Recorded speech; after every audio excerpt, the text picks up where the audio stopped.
Welcome to this short podcast. Well, yesterday, early voting started. October 13th. That was the date that it started. It runs through October 30th. And of course, Election Day is November 3rd. The reason why I'm making this video is there's so many people that don't go out and vote. They find excuses such as one vote doesn't count, I'm not really involved with this, politics are boring. There's a ton of different things that they find reasons not to go vote.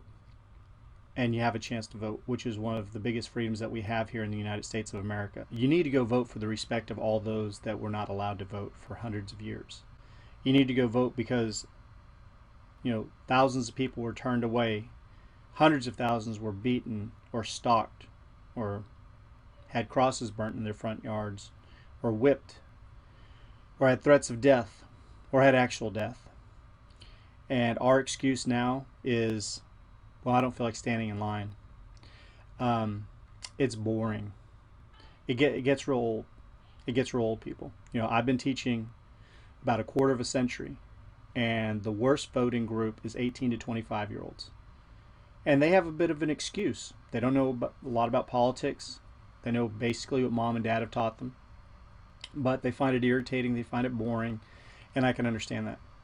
I just want to go down a list of those who were able to vote and when they were able to vote. And if you're in one of the minority groups that I list off, you need to start thinking about all the years that the people from your culture were denied access to vote, although they were American citizens. And then think, if your only reason not to vote is because the line's long, well, imagine that line being so long all those years ago because you couldn't get in the line. It was forbidden. You could be an American citizen, but you couldn't vote. I don't care if you vote Democrat, Republican, Independent. I don't care if you write in Donald Duck or Mickey Mouse. It's the idea that you have the right to vote and you're exercising that. In 1776, when we became a country, Declaration of Independence, all that good stuff, everything that you remember from old U.S. history and stuff, the only people that were allowed to vote were white male landowners over the age of 21. So it was a very exclusive group. And I'm going to tell you how exclusive it is. 6%. 6% of all the people in the colonies, in the United States, the 13 original colonies, could vote in 1776. 6%. In 1848, after the Mexican-American War, we decided that anybody living in a territory that used to be in Mexico, so Southern California, Arizona, New Mexico, and South Texas, that they were now considered citizens, but they couldn't vote. A Mexican man, you had to do. And the very first thing is you had to know English. You had to be able to read and write English. Just be able to go ahead and read and write and speak English to me. So think how many hundreds of thousands of people that were turned away because of that one little thing that they put in. It's called disenfranchising. 1856, they finally said all white males 21 and up can vote. 1870, after they had finally freed the slaves with the Civil War amendments, they said freed male slaves, so freed slaves over the age of 21 that are male, they could vote. Anybody who's ever had me for a class knows that none of those people got to vote. Not in the South. They found ways. Either you had to pay to vote, you had to take a literacy test where you could read and write, and then you were still going to fail it, or the grandfather clause. But those are three different ways that they used against the Mexican Americans now and the freed slaves. In 1920, women above the age of 21 finally got the right to vote. So from 1776 to 1920, that long timeline there, women were second-class citizens. So any women that are listening to this, think about that. Because women from the beginning of our country until 1920 fought so that you have that right to go vote. What else is going on? Well, Native Americans, the people that were here, we just had Columbus Day, remember?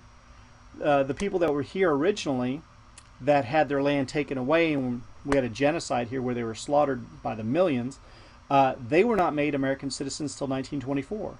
So they didn't get to vote. 1952, Asian Americans are allowed to vote. Think about that. 1952 Asian Americans that were 21 and up could vote in all states. 1965 with the Voting Rights Act, they finally got rid of all that stuff about poll tax and literacy tests and grandfather clause. And they said, look, all of it had to be thrown out. 1965. And that was a beacon, like, wow, we finally reached the mountaintop. People are going to go ahead and be able to vote. Finally, in 1971, we said, you know what?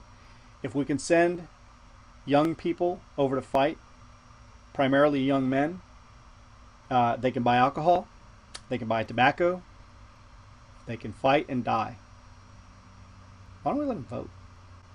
So if you think of all those wars, from the Revolutionary War to the Mexican-American War, the Spanish-American War, World War I, World War II, Civil War, you think about anything, Vietnam, Korea, none of those 18-year-old boys who went off to fight, lose legs, get blinded, God forbid, die. They couldn't come home and vote until they were 21. But they could put their life on the frickin' line. Think about all those people. It's hard to. I know it's hard. But if you just sit there and think for a second, imagine walking up to vote and somebody saying, you're a woman, turn around and leave.